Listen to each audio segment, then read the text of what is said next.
Vantant les progrès obtenus selon lui par la FIFA en matière de droits de l'homme, le patron du football mondial Gianni Infantino a fustigé l'hypocrisie des critiques occidentales envers le mondial qatari, à la veille de son coup d'envoi. Donner des leçons de morale toujours dans le même sens, c'est simplement de l'hypocrisie, a estimé ce 19 novembre le président de la FIFA, l'Italo-Suisse Gianni Infantino, à la veille du match d'ouverture de la Coupe du Monde 2022, qui opposera le Qatar et l'Équateur. Après des mois de silence sur les multiples polémiques qui concernent le tournoi, le quinquagénaire s'est montré plutôt offensif devant la presse.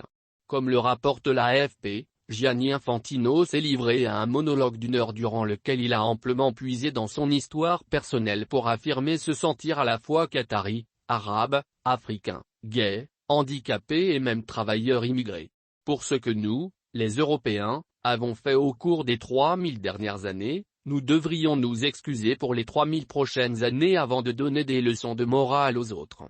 Alors que de multiples médias et ONG ont documenté les conditions de travail harassantes sur les chantiers de la Coupe du Monde, Gianni Infantino a ainsi assuré savoir ce que c'est que d'être discriminé, notamment parce qu'il avait lui-même été harcelé à l'école en tant qu'enfant roux et bouclé, avec des taches de rousseur, et qui parlait mal allemand.